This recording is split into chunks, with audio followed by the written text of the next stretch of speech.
You actually think you're going to get a dime out of this? Don't make me laugh, Sarah. The dismissive wave of her hand was a familiar gesture, one that always seemed to dismiss not just my words, but my very existence. I stood frozen in the opulent living room, the scent of her expensive perfume clashing violently with the stale air of betrayal. The mahogany table between us, usually a battleground for passive-aggressive skirmishes, felt like a chasm. My brother, David, sat beside her, his gaze fixed on the Persian rug, a silent accomplice to her cruelty. This was my inheritance, or rather, the cruel parody of it that she was orchestrating. The will was clear, the distribution agreed upon by our parents years ago, a testament to their love and their fear of this exact scenario. Yet here I was, facing a siege. My life, up until this point, had been a quiet hum. I worked in library archives, a profession that suited my temperament. I found solace and order, in the meticulous cataloging of the past, in the silent dignity of forgotten stories. It was a stark contrast to the tempestuous currents that flowed through my family. My mother, God rest her soul, had always been a peacemaker, a buffer. My father, a man of principle, had always struggled with her sister's relentless pursuit of personal gain, a pursuit that had become even more pronounced after his passing. My sister-in-law, Eleanor, was the architect of this particular storm.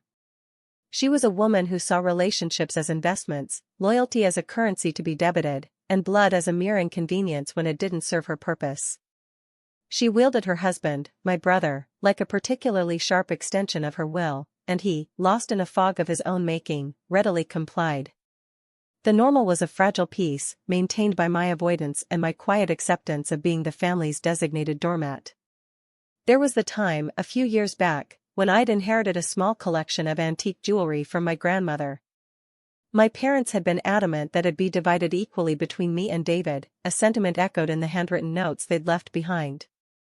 Eleanor, however, had somehow convinced David that these were heirlooms meant for the matriarch of the family, and that I, as a single woman with no children, couldn't possibly appreciate their true value. When I'd politely pointed out the clear instructions, Eleanor had staged a dramatic phone call with David, filled with sniffles and choked accusations of my selfishness and lack of family spirit. He'd emerged from his office, looking defeated, and told me, "Sarah, Eleanor's right. It's better if she has them. For the family legacy." He hadn't even looked me in the eye. I'd simply nodded, a cold knot forming in my stomach, and watched her collect the velvet boxes, her smile triumphant. Then there was the vacation fund my parents had set up for us when we were children, a modest sum meant for a future family trip, a contingency against hard times. After Dad died, it was discovered that Eleanor had been subtly siphoning money from it for years, justifying it as household expenses when questioned. She'd even convinced David that my father's generosity had been excessive, and that she was merely restoring balance. The sheer audacity of it, the casual rewriting of history to suit her narrative, left me speechless. I saw the bank statements, the carefully crafted explanations in her elegant script, and the blank acceptance in David's eyes. Each instance was a pebble dropped into a deep well, the ripples eventually reaching a point where the water could no longer hold them. The final straw, the one that broke the camel's back, happened at my mother's estate.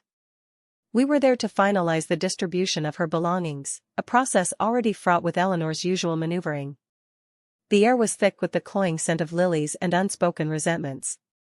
My mother, in her infinite wisdom, had left me a small collection of her favorite books, some first editions she'd cherished. It wasn't about monetary value, it was about sentiment, about a shared love for literature. Eleanor, however, had been eyeing them for weeks, casually mentioning how they would complete her library.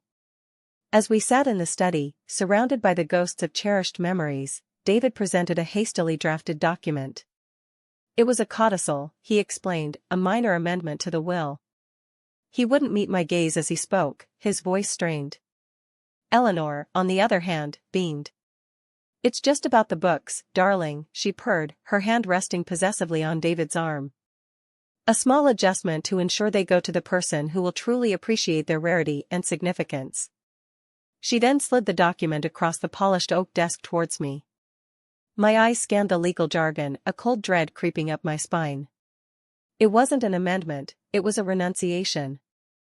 A full waiver of my claim to those specific books, and, in a clause I hadn't not iced before, a vague agreement to any future adjustments deemed necessary for the smooth administration of the estate.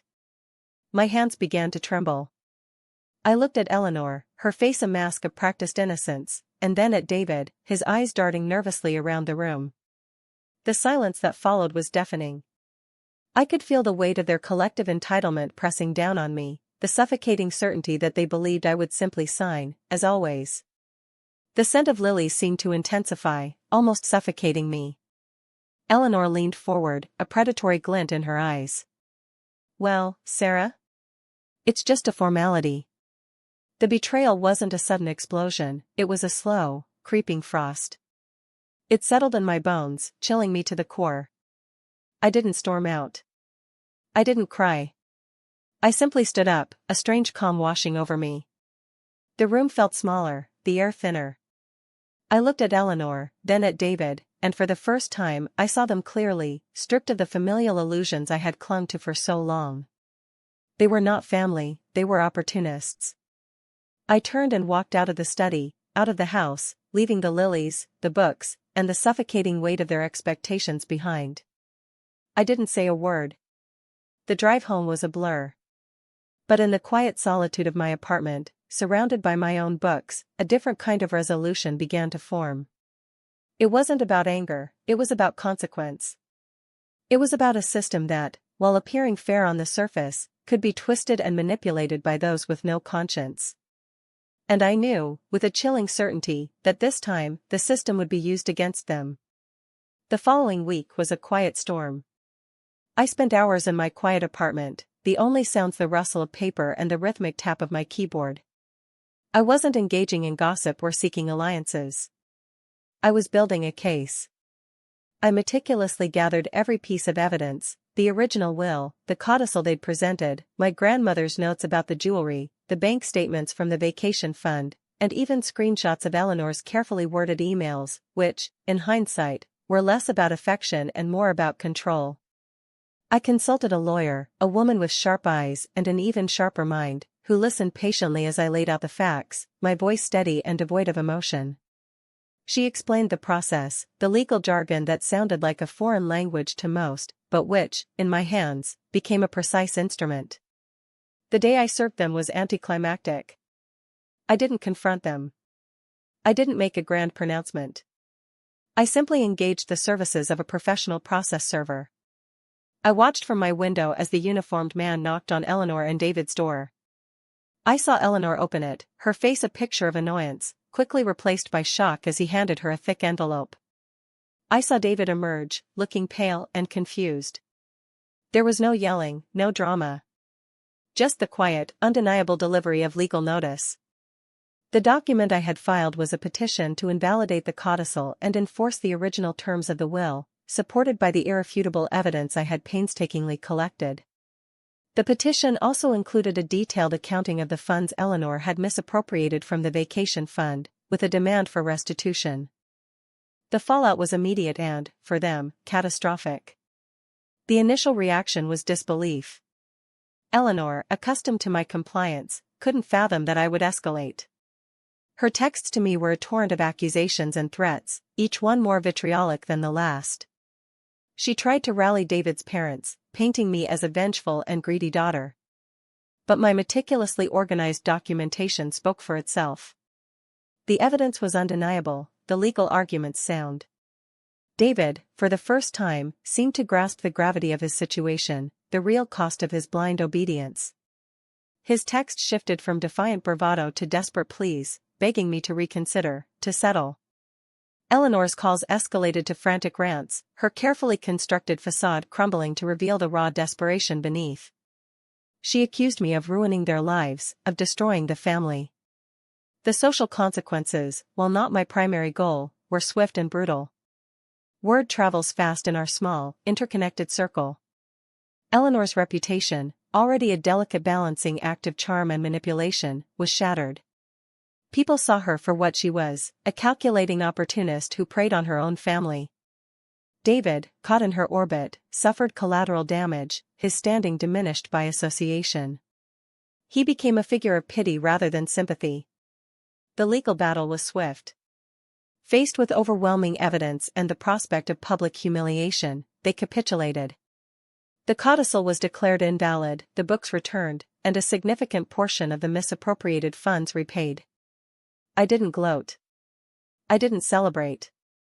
I simply observed. The quiet satisfaction wasn't in their downfall, but in the re-establishment of balance. In the quiet assertion that actions have consequences, regardless of who you are or what you believe you're entitled to. The emotional justice wasn't in their suffering, but in the validation of my own experience, in the knowledge that my silence had not been weakness, but a strategic pause. They got nothing from me. And in the end, that was the most profound truth of all. The final silence wasn't the absence of their voices, but the absence of their influence in my life. It was the sound of my own peace, finally, undeniably, restored.